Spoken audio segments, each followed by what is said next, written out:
UVA football, the Andy Poland Show. We got to go after this with everything we got, figuring they're going to come with everything they got. I'll start off by saying I'm bored, I'm broke, and I'm back. The Andy Poland Show on ESPN 630 starts right now.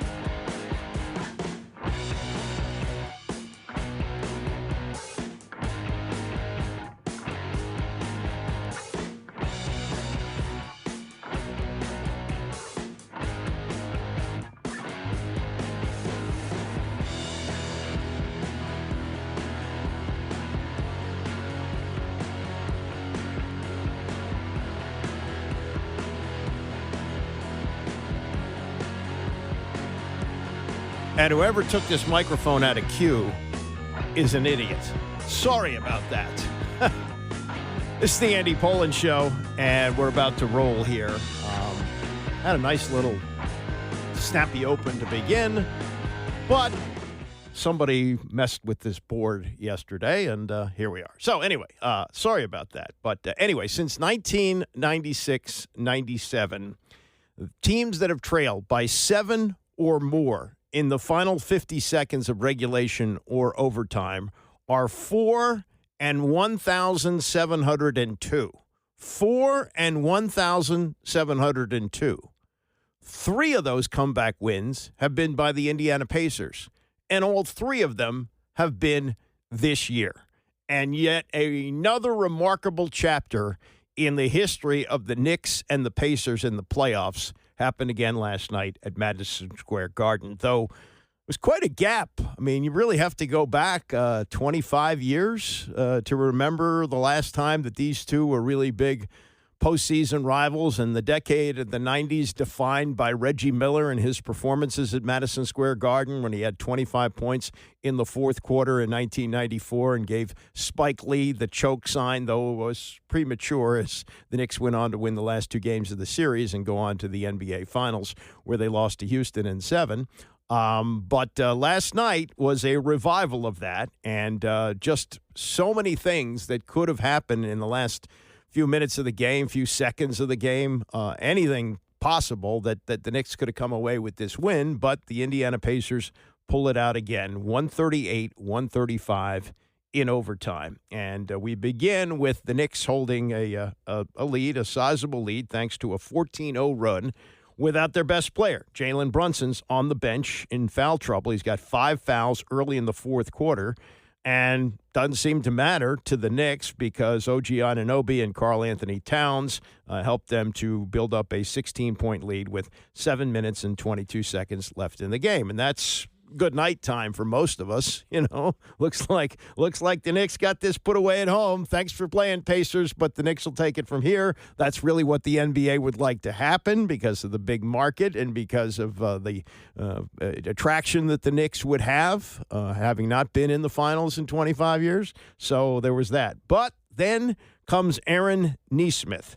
He made 6 threes in the final 5 minutes of the fourth quarter, including 3 in the final minute, helped to cut the Knicks' lead to 2 points with 23 seconds left. It's the most threes ever made in the fourth quarter of an NBA playoff game and tied for the most made in the final 5 minutes of the fourth quarter in any game since 1997, according to CBS Research. He added another three-pointer in overtime to make it 8 for 9 on the night. The 8 threes are a new Pacers playoff record, and he finished the night with 30 points.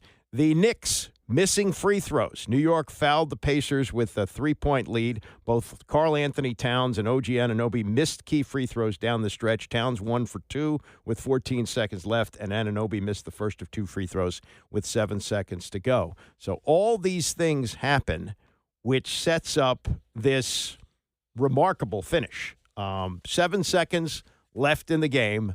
We take it from there with my buddy Mark Boyle at the microphone on Pacers Radio. Anunoby has one more foul shot. Try to compose yourself when the Pacers hit this game winner. All right. He made the second. It's a 2-point game. Bring it the length, fellas, and hit a 3. 2-point game, 6 seconds to go. Halliburton driving. He's in the lane. He nearly lost it. He backs up and unloads a 3. Oh! That did not happen! It hit the back of the rim. It popped high into the air, and it dropped gently through the net.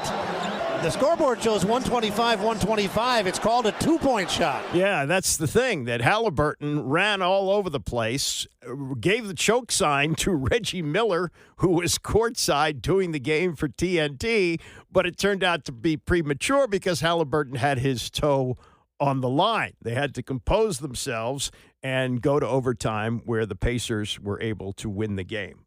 Just a remarkable night, and if you have not seen the shot, not only does, as Boyle will say, it bounces high off the back of the rim, it bounces so high it goes above the shot clock behind the backboard. I have rarely seen a shot in any situation bounce like that. There was a play like that decades and decades and decades ago. Tommy Heinsohn for the Boston Celtics during one of their championships in the 1960s had a shot like that to beat the Lakers. This one didn't win the game. It tied the game, but it allowed the Pacers to go on and win the game in overtime. If that shot doesn't drop, game over, Knicks win, and we're not having this conversation today. But just an absolutely incredible series of events. And Rick Carlisle is the unflappable coach of the Indiana Pacers, and he has been on the bench for all three of these remarkable comebacks that they've had this year, down 7 or more with 50 seconds to go. And he's, said, well, we got experience at this. We've had a lot of these games this year. I mean, we've probably had a dozen of them throughout the season. A lot of the games early where we were struggling were games we had to pull out. There were clutch games when we weren't playing particularly well, and it's a muscle. The more you exercise it, the stronger it gets, and it's not easy. It's not easy. There's been a lot of wild swings and scores throughout the season and the playoffs, but you certainly don't take anything like this for granted. This is very, very difficult to do, but it's a 48-minute game, and we always say, Pacer basketball is 48 minutes, and tonight it was 53 minutes. Yeah, they needed all of it to do it. Even the final play of the game, the Knicks had 4 players touch the ball, 2 shots missed, 4 players ended up on the ground. The ball wound up going out of bounds with 0.2 seconds to go. Just everything about this was as wild a game as you'll possibly see. As for the choke gesture that Halliburton had, here's Carlisle on that. I'm not getting into any of that stuff. Doesn't make any sense. This fan base is difficult enough to deal with without getting into a lot of unnecessary words. I mean, we have great respect for these guys. They beat us 2 out of 3 during the season. I've been watching them plow through great teams. It's day 1 of 13 days. Yeah, no bulletin board stuff or anything to fire up the Knicks or the Knicks fans, because they got to play another game there tomorrow night. Now, after this was over, Halliburton with Scott Van Pelt on his incredible performance, including the shot that sent the game to overtime. What was in that remarkable comeback? You're in the Garden, man. That place is in a frenzy, and you silenced them. How? Man, I thought we just didn't give up. I thought we did a great job of staying with it. Aaron made some big shots there. I thought we just did a great job of executing what needed to be executed. I thought we've shown all year that we can win in some mysterious, weird ways, some funky ways. We've had to do it in the playoffs, had to do it at the end of the season. So we just figure out ways to win, and really proud of this group for that effort. Resilience is a word we hear this time of year, both in the NBA and in the Stanley Cup playoffs. We saw it on the ice tonight, and we saw it on the floor. What explains your all's ability to take punches, shake them off, regather, and just keep swinging yourselves? Because as we just described, Ty, this is the 4th time you've erased a 15-point deficit in the playoffs already. I'm interested in your ability to maintain your poise and your calm. Well, I think the interesting part about this group is after last year, front office did a great job of keeping us together. We've played together in so many different, different situations, and I think that just keeps us poised. And we got a lot of guys who, are just willing to take the big shot, willing to make big plays. And I can't explain everything that happens at the end of these games. I would like to not get in these 15-point deficits, but I'm really proud of our fight, and I'm pretty proud of our fight, man, so we just got to keep going. Your ability to make game-winning shots, I feel like is on the upper shelf of the NBA at this moment. And that, it almost was a game winner. You're down 2. I'm watching you look at the clock. You're backing up. Like, in that moment, how do you stop going to the bucket and reverse course in real time? What did you see? Well, I was going to shoot the floater. I was, just trying to be aggressive, get downhill, make a play. And Mikal hit the ball. So when he hit the ball, I didn't like where I was. And so I grabbed the ball. I didn't know how much time was left, but I knew I could. I saw separation from Robinson, and I knew they veer switched. So I was trying to get back behind the 3 and make a shot. It felt like the ball hung forever, but it felt good when it left my hand. So I'm mad that it wasn't a 3, but we'll take the win. I'm not trying to get you fined like Ant did last night when he cussed afterwards, but I'm interested in this. When you hit that and you're giving Reggie you're giving him the look, and it's all-timer, but now you're tied, man. They got to put 5 on the clock. What's going through your mind when you're like, uh-oh, we gotta run it back. We got 5 more minutes. I was sick. I was just hoping, I was like, God, I got to make sure I didn't waste the celly. I knew that celly would be needed at some point here. And I was like, man, I think I wasted it. We won. So it's pretty cool. And to do it with him in this building is very special. So that's a big win for us. But there's a lot we can get better at going into game 2. And, just really proud of our fight. All right, I'm sure you got to go. If I could squeeze one more in, I don't want to let you go without just telling me what Nesmith did tonight, because he called himself an elite high-level shooter, but I was amazed at how calm he was in his interview. It just seemed like this is what I do, but like not in the Garden in the Eastern Conference Finals. Like, describe for me just sort of what he gave you all tonight from your perspective. Yeah, he just made big shot after big shot. Seeing the ball go in from him, it just made us feel like, okay, we got a chance. And, man, Coach drew a great play there at the end to get him that wing 3. That was really big to make it like I think a 2-point game. That was huge. And, man, he shoots the cover off the ball. He works very hard. And, it's just really good to see that happen for him. And he's having to guard, Jalen Brunson felt like the whole game. So that's not easy by any means, but, not surprised at all. He works his tail off. Yeah, think of the night there. You lose your legs covering a guy like Brunson, right? He's playing any defense whatsoever, and he's still got legs to go 8 for 9 from 3, finishes with 30 points. Halliburton, 31 points and 11 assists. And now the 3 wins that they have had in this postseason, remarkable. They won a game against Milwaukee in the first round where they were down 7 with 40 seconds left in overtime. Then they beat top seed Cleveland when they were behind by 7 with 46 seconds left in regulation. And then in this game, just a remarkable comeback of 14 points down with 3 minutes to go, and they win this game. It's absolutely incredible, and it's proof maybe you just can't knock them out. They will not go down. This Tim Legler on with Van Pelt after the game and his analysis of where the Pacers are as a team as they head into Game 2. I've been telling people that I think the Indiana Pacers are one of the hardest teams in the NBA to guard, and I thought they had a great chance to win this series and play in the NBA Finals. That's what I've been saying really over the last 4 or 5 days, in large part to how good their offense is, how relentless it is, the pace with which they play. It allows them to never be out of a game. Now, look, we're putting up this graphic 17 with 6.5 to go. I think up 14 under 3 minutes to go is even more impactful to show you now the firepower that this team has. And if there ever was a case study in a team still believing they can win a game, you just watched it. And another thing that was really big in this game, Scott, you know how many times in a game players start twirling their fingers because they want their coach to challenge? They did it about 5 times in this game for Rick Carlisle. He never did it. He held on to it. And you know why that's so important? The biggest play of the game, I believe, other than a Halliburton shot, obviously, down 5, loose ball at the rebound. OG Anunoby tries to get a putback. Siakam gets ball. They call a foul on Siakam. They're able to challenge because Rick Carlisle held on to it. It's a 5-point game. They win the challenge. They get the basketball back, hit a 3. It's a 2-point game.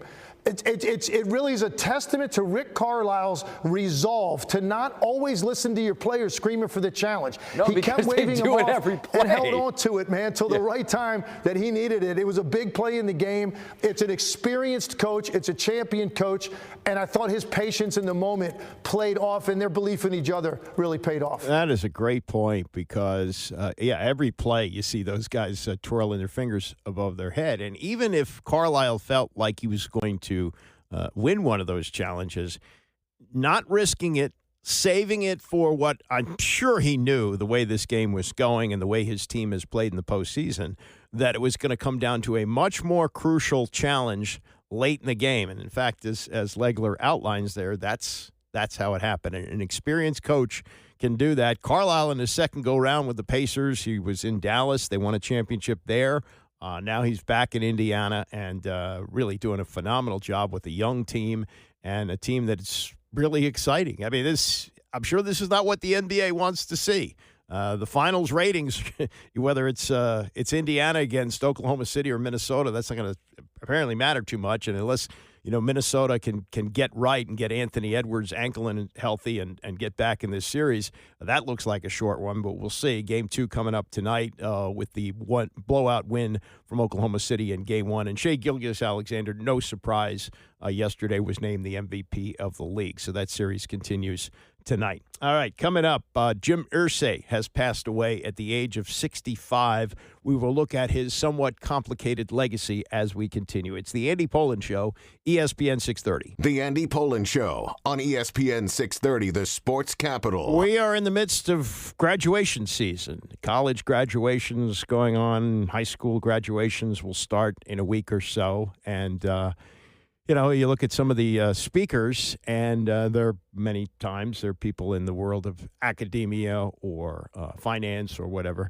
The graduation speaker today at Salisbury University is Dan Quinn, who is a graduate of the school when I believe it was Salisbury State. I guess they have since changed the name, but he will be a speaker today. As there's a picture of him up on Twitter with him in his robe, and I think that's a really cool thing. That must be really great, especially how close it is to this area. He's from New Jersey and has been all over the country, of course, with his coaching jobs. He was a coach in Dallas before coming here. He was in Seattle. He was the head coach of the Falcons when they went to the Super Bowl. He's been a bunch of different places, but it all, I guess, started for him when he was a player at Salisbury State. And I think he also holds, it's Division III, but I think he holds the school record for the shot put and a couple of other things. So great choice, because I really admire him and admire everyone, I'm sure, would admire what he's done in turning around this team in a year.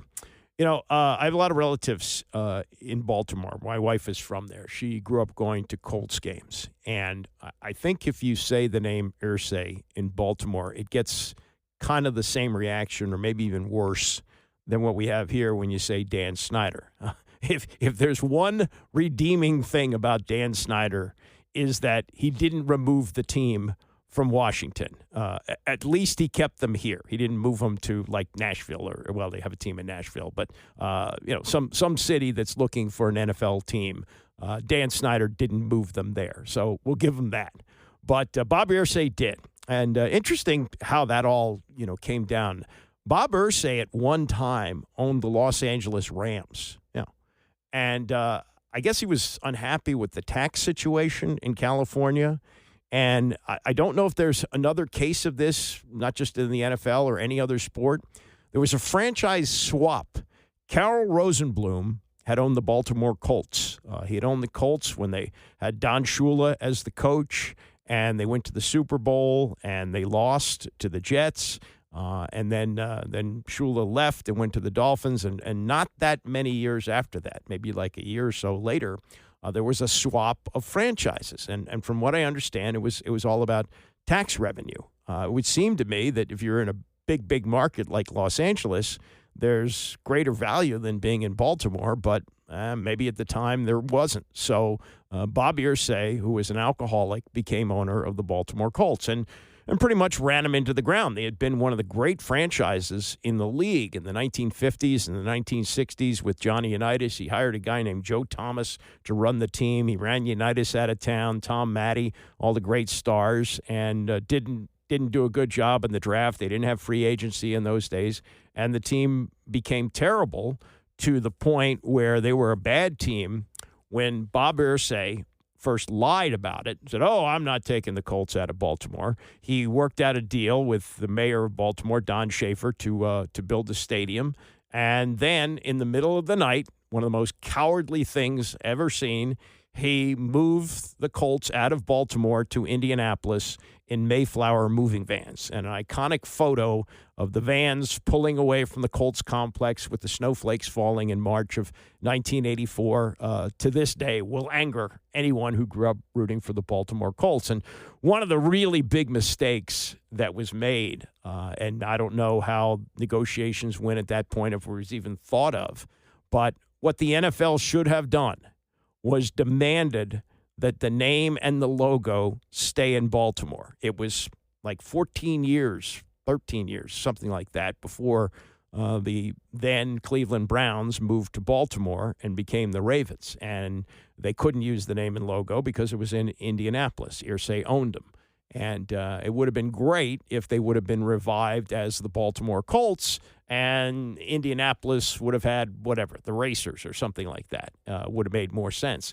But that's not the way things worked, and it's been so many years that people have gotten used to the Ravens, and the Colts have been kind of forgotten in Baltimore. But it was just an awful thing. Irsay, there's tape of him at a news conference at what was called then Friendship Airport. It's now BWI, getting off a plane where he'd just been negotiating to move the team.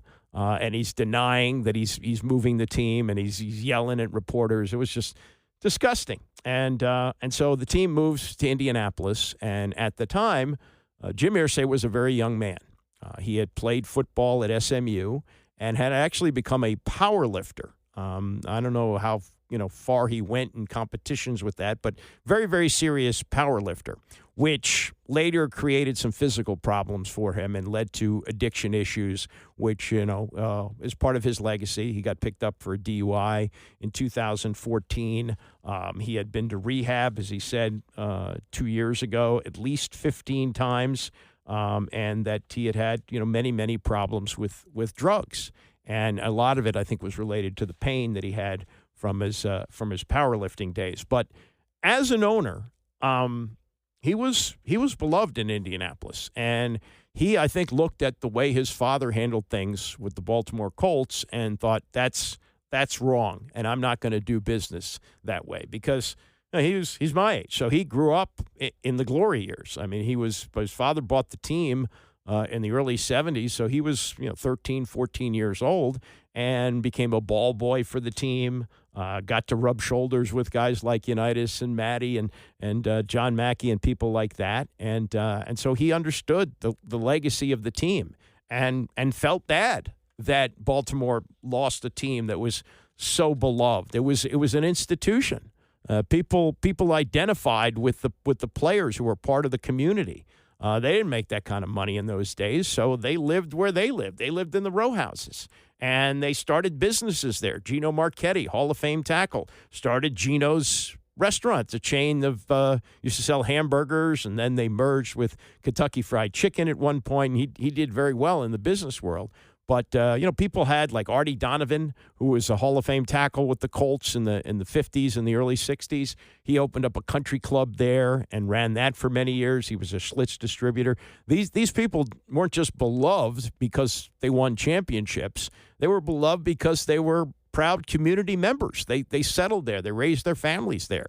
And to have that yanked out of town by Bob Irsay, Jim Irsay understood how awful that was and made a vow that would never happen for Indianapolis, that they would never lose the Colts, and was instrumental in getting that downtown stadium built, Lucas Oil Stadium, which is a jewel of the NFL. They hold the Combine there every year. They've held Super Bowls there. They hold Final Fours there. They hold a lot of different events are held in what is a great stadium, and he had a lot to do with making that happen. He also, I think we can have a debt of gratitude for this, he played a role in eradicating Dan Snyder from this area. It wasn't Irsay alone.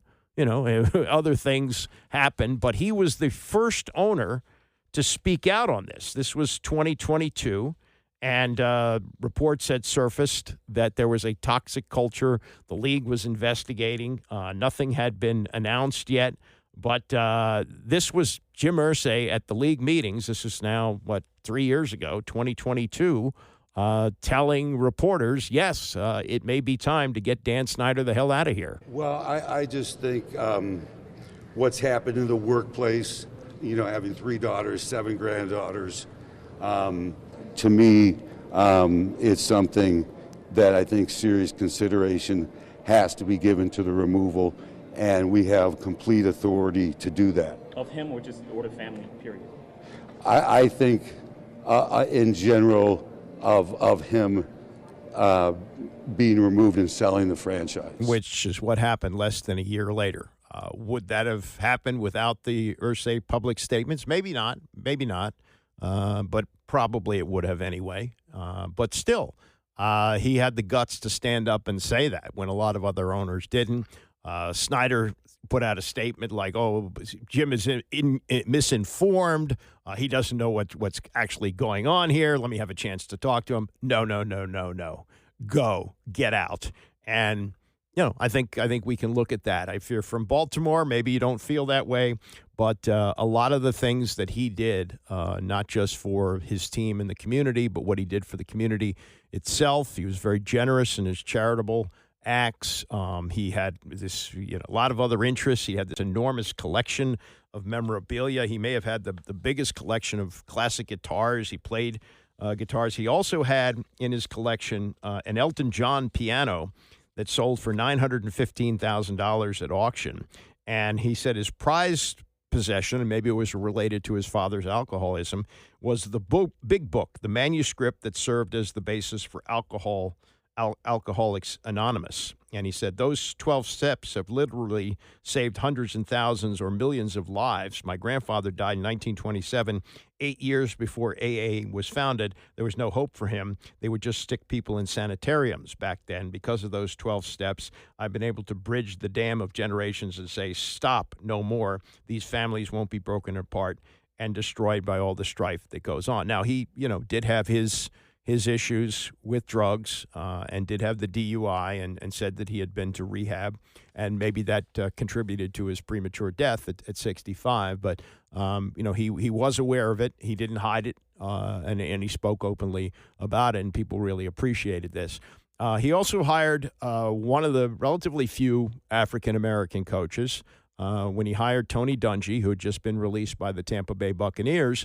And it was Dungy who took the Colts to their first Super Bowl, winning their first Super Bowl with Peyton Manning in 2007.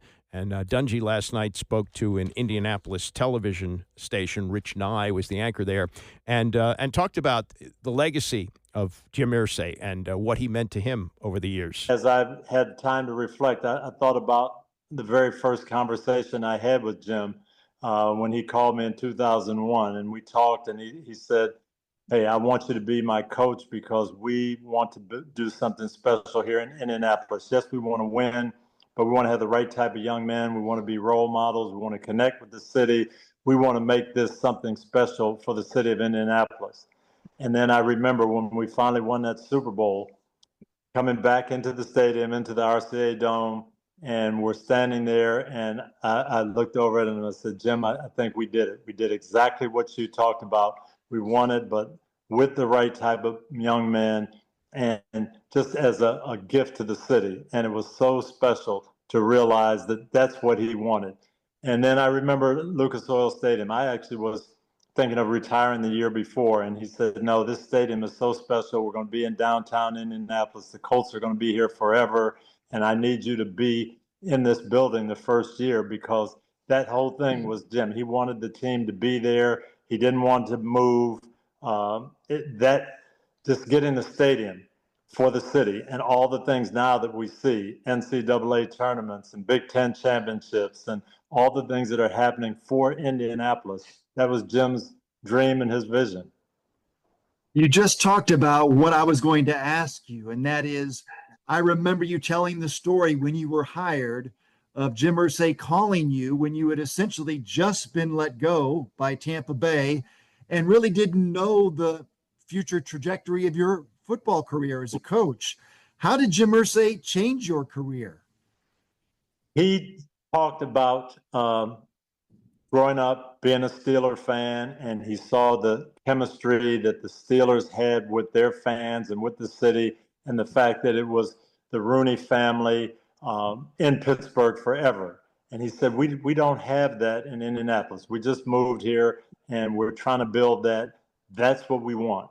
And I want this not to be a football team, but I want this to be the city's team. And when I heard that told me that's where I want to be. This is about more than winning. This is about developing young men, about just doing things the right way. And Jim was that way all the time. I mean, he did things, reached out to people that no one will ever even hear about. But just, you know, it's hard to even put into words just how special, how compassionate, how caring he was. What was your relationship with Jim, and how did that grow and develop over the years, not just as a boss and the owner of the team, but as a friend and the family leader of the Colts? He was really a great boss, and he was so compassionate. He cared about his people. And I'll never forget, again, going to the Super Bowl, and he took every member of our staff. It didn't matter what job you had in the facility, you and your spouse were going to the Super Bowl. And no one does that, but that was Jim Irsay's heart. And that's the way he was. He cared about the players, he cared about the staff, he cared about the city, and he just wanted the best for everyone. And I guess one of my favorite and most lasting memories, my dad was getting up in years, and Jim said, you know, I see him, I know he comes to all the home games, but I see him going to the away games too. And I said, yeah, when he can and when he could make it, he goes. He said, just tell him to come here. We'll have a seat for him on the plane. And he took my dad to every single away game the last 2 years of his life. And that's just the way he was. I would call that a mensch. I know it's, you know, for people in Baltimore, the name Irsay brings up very bad memories, but the son did what he could to correct that. Was he perfect? No, he wasn't. He struggled with addiction, and getting behind the wheel of a car as you were under the influence in 2014 is a very dangerous thing to do. People could die. Unfortunately, no one did in that.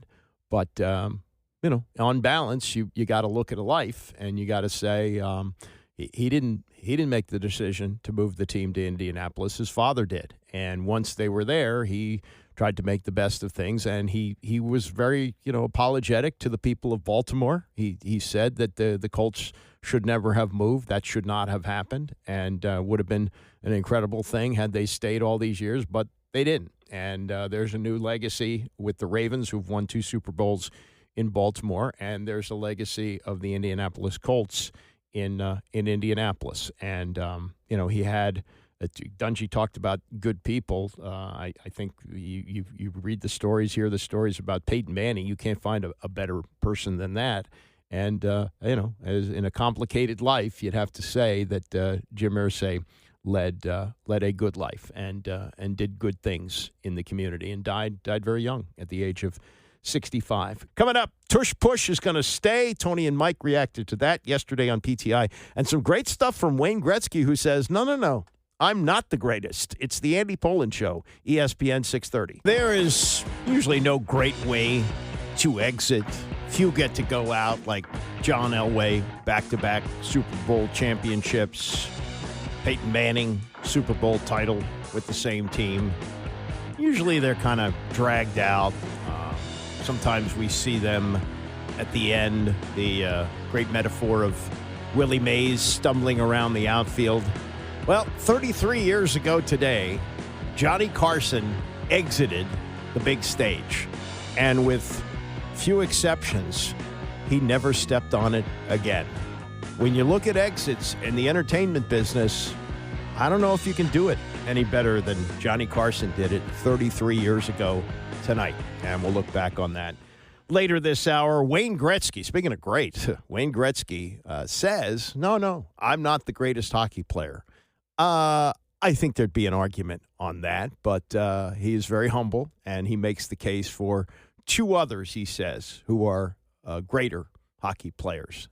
Hard to imagine that, but that's what he says, and he said that yesterday on the Dan Patrick Show. We'll get to that and more. The tush push was upheld, kept in place, whatever you want to call it, with apparently quite a bit of drama in this. This is really crazy.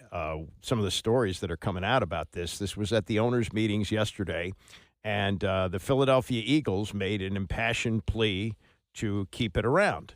And this is what's being reported by ESPN. It was called a general session, which is attended by owners and team executives. And Jeffrey Lurie spoke so long that somebody said, get out, basically. Towards the end of the speech that lasted close to an hour, Lurie made it an analogy telling the room that regardless of whether the play was banned, it was a win-win for the Eagles, adding it was like, and this is what he said, like a wet dream for a teenage boy to create a play that was so successful that the only way for it to be stopped was for it to be banned. And after he's finished speaking, the executive vice president of football operations, Troy Vincent, who spent most of his career with the Eagles, didn't like what Lurie said and said that, you shouldn't be saying that, especially since there were women present there. I believe I should mention this with the passing of Jim Irsay. His oldest daughter, Carly, who's 44 years old, will take over the team. I imagine she was representing him yesterday, or maybe she got the news that he had passed away yesterday, but there were other women in the room. They had also brought in star center Jason Kelce, who had retired before last season. And he was the pinpoint of the tush push for most of his existence. He said he would have come back to the NFL if they ran 80 tush pushes a game. He said it wasn't a safety issue because there'd been a rumor that he had retired because he was getting so beat up on the tush push. No, he said that wasn't the case. And then as this was going on, Jed York, the 49ers owner, said to Lurie, how much more S do you need to say here? Art Rooney, though, and this is the vote was very close. They needed 24 votes to ban it. They got 22 of them. So 22 of the 32 owners wanted to ban it, but that wasn't enough. They needed 24. And Art Rooney may have been one of those. It was a swing vote. He said that Kelce's perspective that it is a safe play told him it's not something that he needs to worry about. He also said that he may have swayed teams that were undecided on their votes. Now, Frankie Louvu, who, if this was banned, probably would have gotten a big pat on the back for bringing so much attention to it and how, maybe it is a ridiculous play. I certainly wanted to see it banned. It does not look like a football play to me. It looks like rugby. And, I grew up in an era until 2004. It was a penalty for aiding the runner. You couldn't do it. You couldn't do what the Eagles do, where they line up two backs or tight ends behind Jalen Hurts and push him over the goal line. That was an illegal play.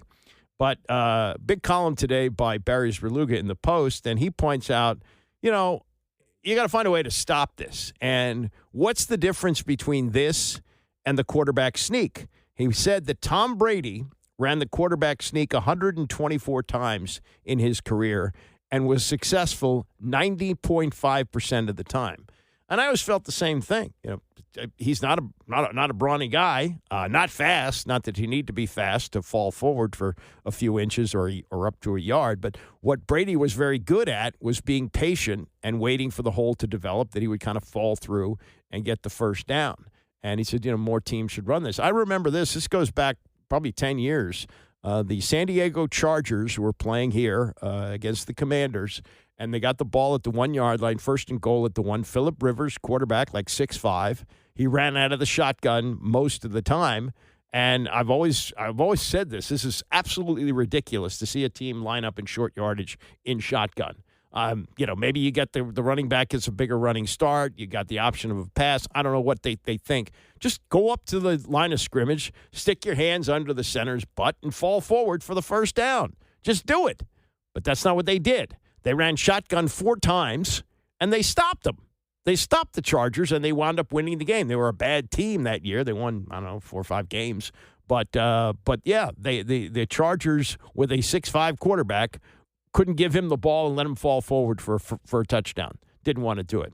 So here's Frankie Louvu, who got all that attention in the championship game, jumping over the line of scrimmage, trying to get either the Eagles to go off sides, to get Jalen Hurts to fumble, whatever the intention was. It was Louvu jumping over the pile to try to make it happen. And this is what he said earlier this week on Good Morning Football about the tush push. Yeah, I think they should ban it. You know what I mean? But I know the argument is going to be about like, hey, well, you guys have to stop it. Don't get us in short yardage and whatnot. But I mean, it's kind of like a Chico play, man. You got Jordan Mailata on the right. You got, it's pretty much a scrum in rugby. That's how I kind of look at it. And we got to have a scrum too on the other side. And the scrum is, we have a cadence where we all go at once. It's not like you hard count and this and that where, now you getting us or myself jumping over the pile thinking that they're about to snap the ball. And that's just my own personal opinion, and I'm going to leave it at that. Actually, his coach, Dan Quinn, defensive guy, has a different opinion. His feeling is you keep it in. We're just going to continue to find ways to stop it. And I don't know if they can, but you can also prevent the other team from getting to the 1-yard line.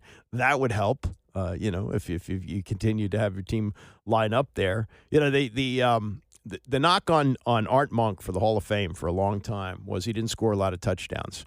Well, what they would do is they get the ball down close inside the 5, usually on a pass to Monk. He's big target, and was sort of a hybrid between a wide receiver and a tight end, and that would set it up for John Riggins to run it in the end zone or whoever was playing running back at the time. They usually had a big back, George Rogers later on. Ernest Biner had some pretty good size, or they would who's the guy? There was another guy that they brought in, too, from the Falcons, who was a big back who used to take it in.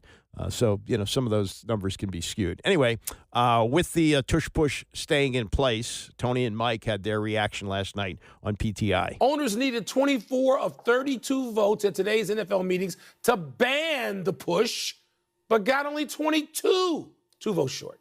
The Eagles then sent out a photo of the team lined up in the brotherly shove formation against the franchise that introduced the ban proposal, the hated cheeseheads, the Packers. That's very cool. Phil. With the caption, push on. That is very cool. Very cool. Tone, your reaction to 10 owners voting to keep this playing the game. Okay, so let's go over the numbers again.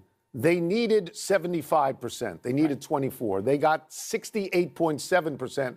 They got 22. So if you step back from that for a second, you see that overwhelmingly the owners don't want this. Overwhelmingly. I would have voted with the 10 who wanted to keep it because to me, it's not enough of a good reason to say we're no good at this, so we're going to ban it. That's my feeling. Unlike you, who thinks that when the NFL talks about player safety, it's very cavalier. That's how you. Yeah. I take it very seriously. But to this point, there's nothing to indicate that injuries on the tush push are anywhere close what they are on a kickoff. Right. And so I sort of reject that. And again, it just sort of feels like sour grapes to me. The Eagles do this, they do it great. The Bills do this, they do it great. I think it's like 87% of the time, they get first downs and touchdowns. So here's what I would say. Average, I think, is if 71. I was in another team, I'd go into the defensive room and I say, we pay you coaches a lot of money. You come up with a way to stop this thing. Or you know what? Don't get to the 1-yard line. Okay, but don't let them to the draft. You got to acquire and assemble talent and build your roster differently. I mean, the Eagles have done this with that in mind, particularly after the first year they did it, which was, 3 years ago when you really started to see it habitually? Yeah. And strategically. Tony, I have mixed feelings. I'm more leaning toward you 60-40. Learn how to deal with it. And don't just outlaw it. Just legislate it out. Yeah. Although usually they're legislating out defensive things in the league because they want to get rid of them so they can let the Golden Boys stand there and throw for 4,500 yards. That's what the NFL's about. This thing I have a text chain, and everybody's brawling about this. This looks like rugby. It's no good for the game. And then I'm swayed a little bit, And I think this is going to come up a vote again. If there's one notable injury on a Sunday or a Monday night, you know what's going to happen. But, like, the first time I saw it, I thought it had to be illegal. Didn't you think the same because thing? Because pushing used to be illegal, but there's not. Until 2005. Yeah. And then somehow it was changed. And it took this long to take advantage of it? Yeah. I mean, I think it's a pretty good play. Again, don't let the other team get to the one. Don't let them get there. That's a pretty good strategy. And you got to credit the Eagles for looking at something which, most people grew up playing football, watching football, however they were involved, and assumed, oh, yeah, you can't aid the runner. That's a rule. It was a big deal when USC played Notre Dame about that time, 2004, maybe 2005, the Bush push of Matt Leinart, and whether or not Leinart was aided getting into the end zone to score what was the winning touchdown against Notre Dame. Yeah, that was like, certain rules that we take for granted in football. You can't interfere with the receiver going over the middle. The 5 yards of whether you can bump them or not. You can't hold. Certain things that are like considered to be tenets of the game. And the Eagles went, no, wait a minute. We're allowed to do this. And I think what it's turned the game into is something that really doesn't look like football. You can find people who know a lot about the game either way. Go, yeah, it should stay. It's a football play. Learn how to stop it. Or it's, it's something that doesn't resemble what the game is supposed to be about. The game has evolved from a time where that was the game. Back, you go back to the early 1900s or even the 1800s when it started, they didn't have the forward pass. The forward pass, whether it's true or not, the legend is it was invented by Newt Rockne and Gus DeRay. And they were the two-star players at Notre Dame back, the early part of the 20th century. And there's a great scene in Newt Rockne All-American. Pat O'Brien plays Newt Rockne. I don't know who played Gus DeRay, but they're at the beach and they have a football. And so they made simple movies back in those days. And they come up with the idea, wait a minute, you can throw this thing. And you see Rockne throw a pass to Gus DeRay, and they come over and they go, hey, let's do this in a game. It'll revolutionize the game. I don't think it exactly worked that way. But that's how the movie portrayed it. I mentioned a little while ago that Dan Quinn did the commencement address at his alma mater at what is now called Salisbury University. It used to be called Salisbury State. They probably changed the name because people would confuse it with Salisbury Steak. But anyway, it's Salisbury University. And his parting message from the for the class of 2025 was, let it effing rip. Now, I'm just looking at the tweet. I'm guessing he actually used the word. I guess that was okay. I wonder if he'll get criticized for that. But I think, it's the kind of word that if you really want to emphasize something, it's not a bad way to go. He famously said at his opening news conference, I like to do hard S, and he didn't use the word S. He used the full word. I like to do hard S with good people. And he went out and proved it. And they did hard S. They went to the NFC Championship game after winning 4 games the year before. So I imagine there may have been some people in the crowd there, some parents and family members, and I'm sure that there were, kids there, younger brothers, sisters, all that, to see the graduates. And Dan Quinn gets up there and said, let it effing rip. And I'll have to listen to the whole thing to see if he actually said the word. So there you go. That was from a little bit earlier today. Later this hour, Johnny Carson's final show 33 years ago today. Talk about parting words. There was no F in it, but there were some parting words from Johnny Carson, and that was it. That was the end. He got off, and we virtually never saw him again. Happened 33 years ago.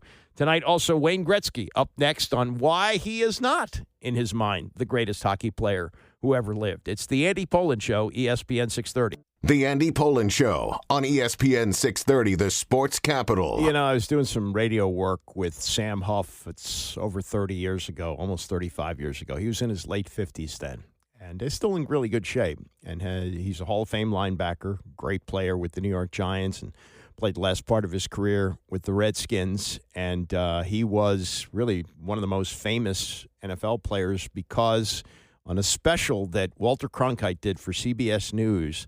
They mic'd him up.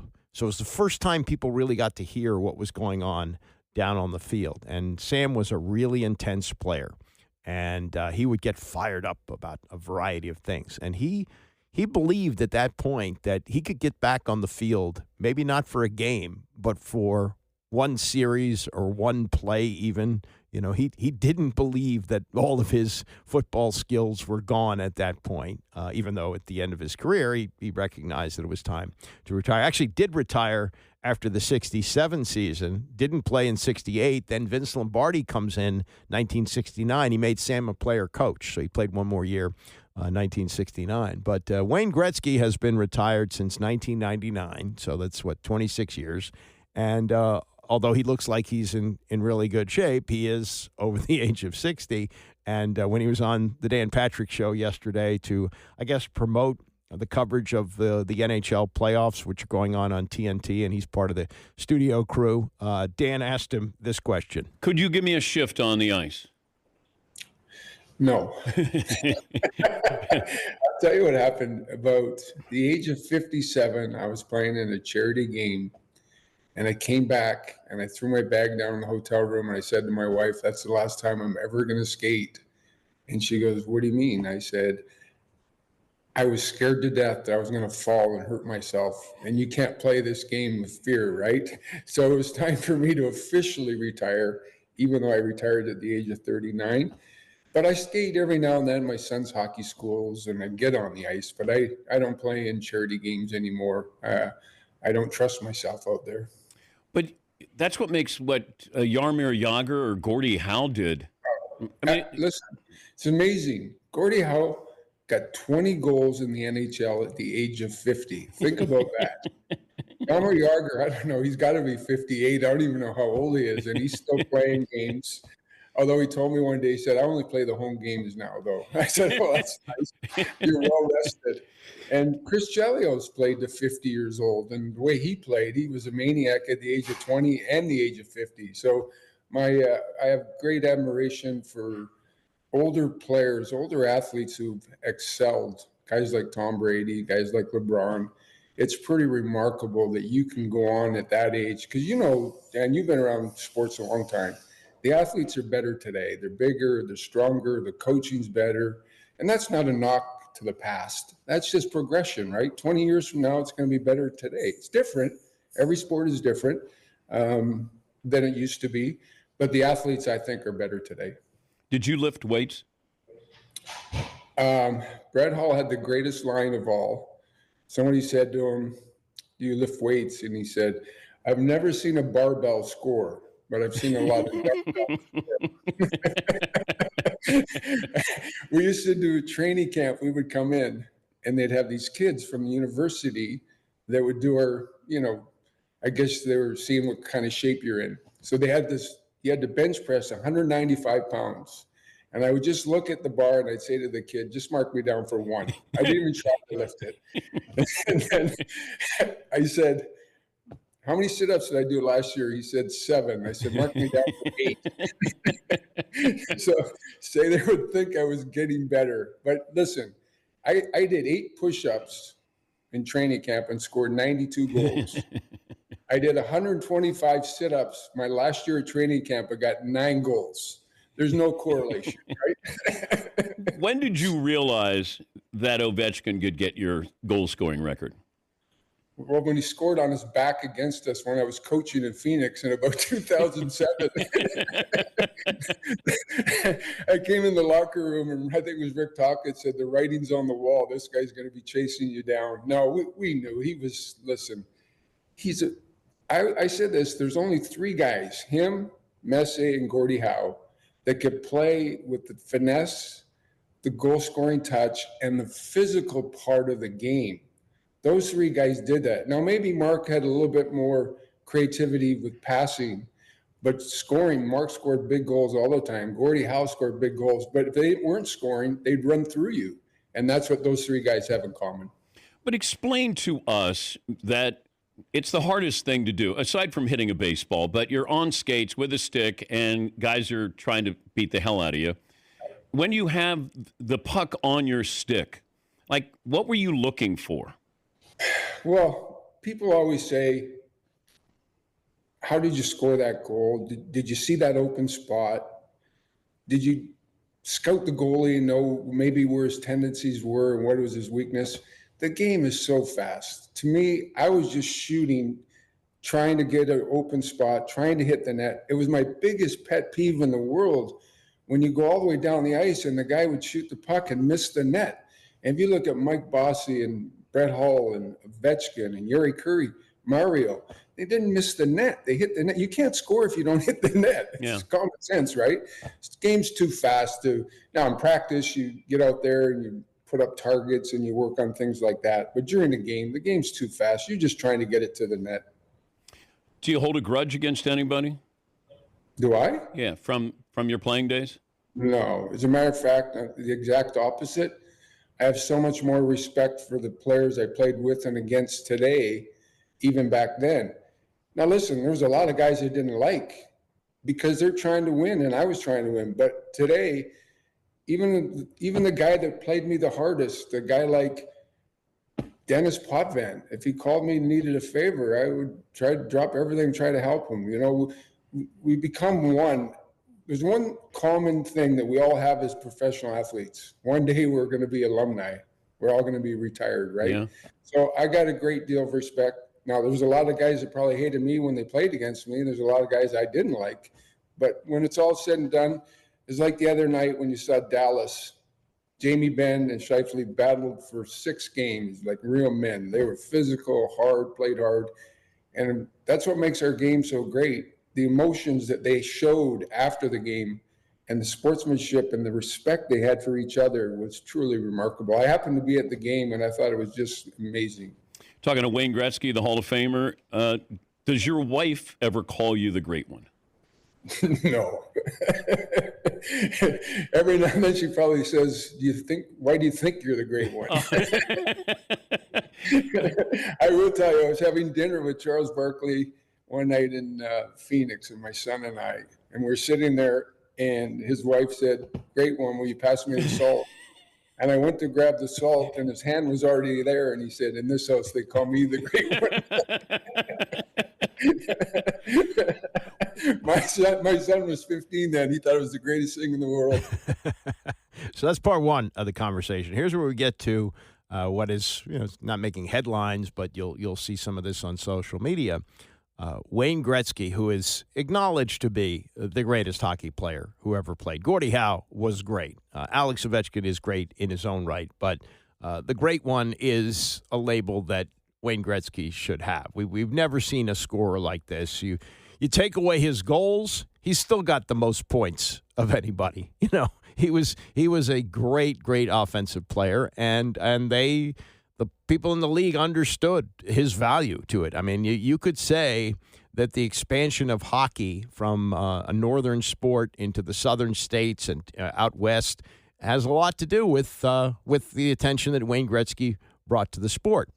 Yet he remains modest, and when talking about whether or not he's the greatest hockey player who ever lived, he said this to Dan Patrick. Everybody has their opinions, who the best player was, who the best teams were. We all do. That's what makes sports great. And we don't have the right answer. It's your opinion. It's simple as that. But Michael Jordan thinks he's the greatest basketball player of all time. He was the greatest athlete, I think, of all time. Do you think you're the greatest hockey player of all time? No, not at all. I always said that Gordie Howe and Bobby Orr were the 2 greatest hockey players that ever lived.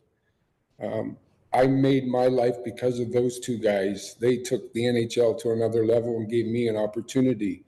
No, I would never say that, and I mean that sincerely. I tell my kids that. I say it publicly. I have too much respect for both those players that I would think that I was better than they were.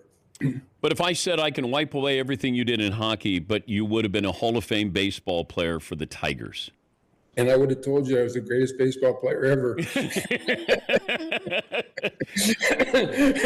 I can brag about my baseball. But you told me years ago that that was a goal. Like, you loved the Detroit Tigers. Oh, I really did. I grew up an Ernie Harwell fan. Mickey Lolich, one of the great days of my life. I watched Mickey Lolich pitch when I was 13, and I wrote it in my book. We're playing in Detroit one day, and trainer came in and said, "There's a guy out here who wants to sign his book. Can I bring him in?" I said, "Sure." It was Mickey Lolich, because I wrote the story in the book. And so I got a chance to meet him and get a picture taken with him.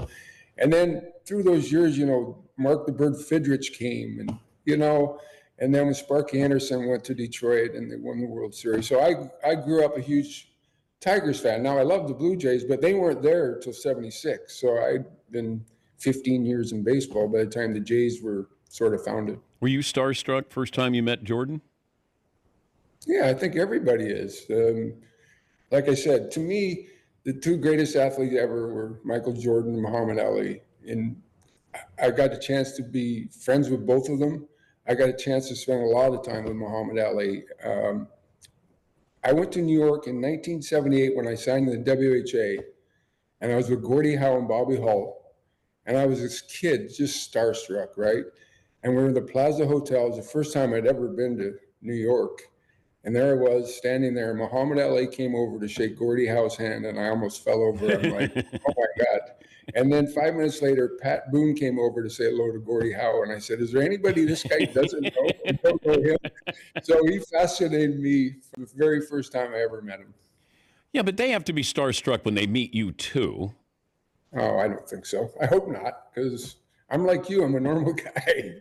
Well, you are. You're so approachable, and I liken you to kind of Joe Montana. If people see you, they don't realize that guy did what he did in his sport. Like when you see Montana, he looks like he's a kicker. You don't think that's one of the greatest quarterbacks of all time. Like you're disarming because you're very generous to people and very gracious. Yeah, people are nice. And listen, I got everything in my life because of hockey and because of fans. But I remember our sons played together, and I used to love the fact that Joe was there, because we go to the high school football games and nobody even cared that I was there. Everybody was bothering and getting pictures with Joe. He made my life in high school that much easier. But it's been a pretty amazing career. But like any goals what's left here for you? Oh, I don't know. Right now I'm proud to have five grandchildren and 2 more on the way. And,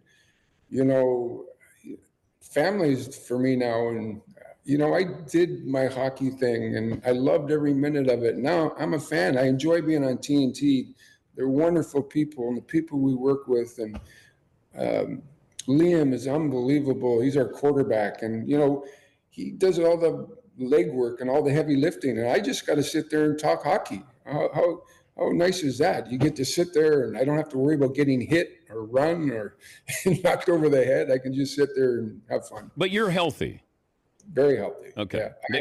Although, like everyone else, I had some precancerous things taken off my face in the last few weeks. But no concussion stuff? Like if you ask my wife, she would tell you I had a lot. I forget things. I just told you an hour ago. You must have. I said, back in those days, they told you to go home, have a beer, go to bed, have an aspirin, and we'll come and skate it out of you tomorrow. You'll sweat it out. Yeah, that's kind of the way things worked. I would say this. Gretzky played his whole career with a helmet. I don't think you can find a picture of him without a helmet. Gordie Howe played his whole career without a helmet. And they used to talk about the Gordie Howe hat trick, a goal, an assist, and a fight. And he had a lot of them. I mean, he was a big, strong, tough guy. And that was Gretzky's idol. Played a different style of game. But when Gordie Howe passed away, they did donate his brain to the research center at Boston University, and they did find CTE. Hopefully that there are no problems post-hockey for Gretzky down the road. And Alex Ovechkin, who plays a much more physical style, came into the league when helmets were required. Rod Langway, who I interviewed a few years ago, doesn't seem to have any signs of that. And Langway played his whole career without a helmet. It was grandfathered in.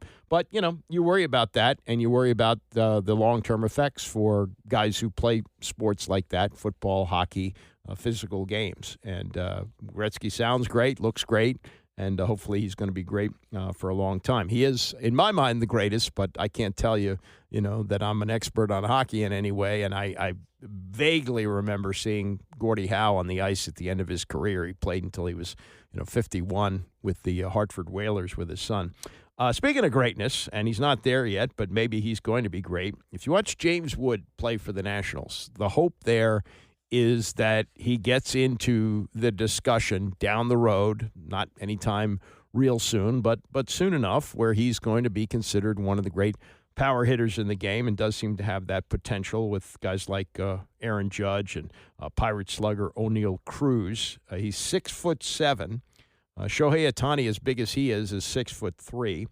And, if you see Wood on the base paths, he's deceptively fast. He's got those long strides, 6'7". But it's his power that has everybody intrigued, of course. And his 50, this is a story from USA Today, by the way, that was written today. His 50 hardest hit balls have averaged 106 miles an hour off the bat, trailing only 3 other big dudes, with Cruz leading at 108 miles an hour. The balls have led to elite production. His 12 homers are 5th in the National League. His .918 OPS ranks 10th.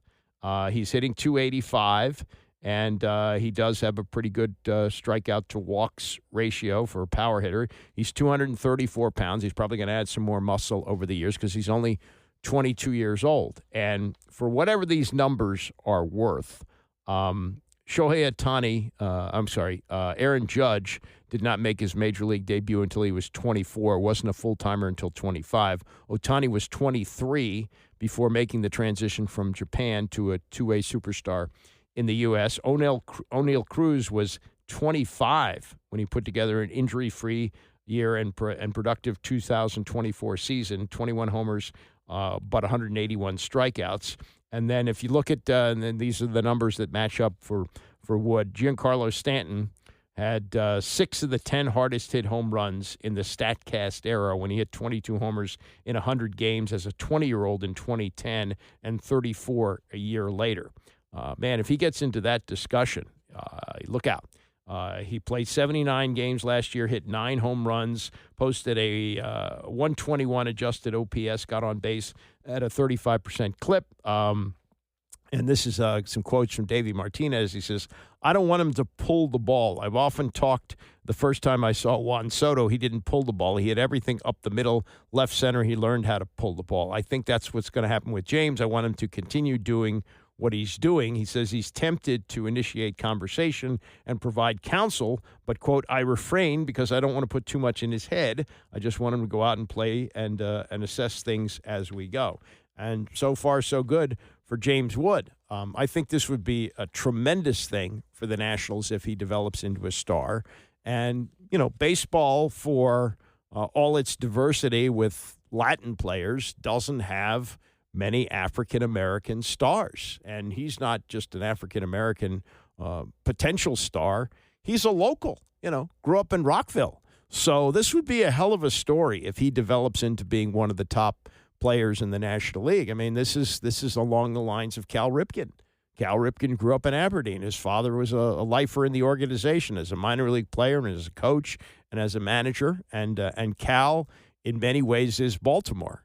If James Wood becomes that good and the Nationals become good, look out. This is going to be an enormous story. And I love to watch him play. I think his at-bats are must-see TV. And again, he's young. You look at the ages of these other power hitters that are coming along. Aaron Judge doesn't really develop until he's 25 years old.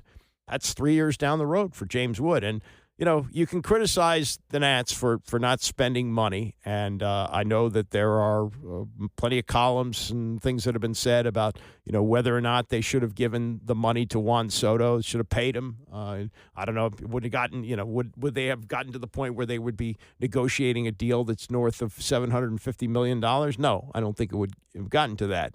But what they got in return, Mackenzie Gore and a player of this caliber, plus C.J. Abrams, who's already been an all-star at shortstop, looks like Mike Rizzo made a hell of a deal.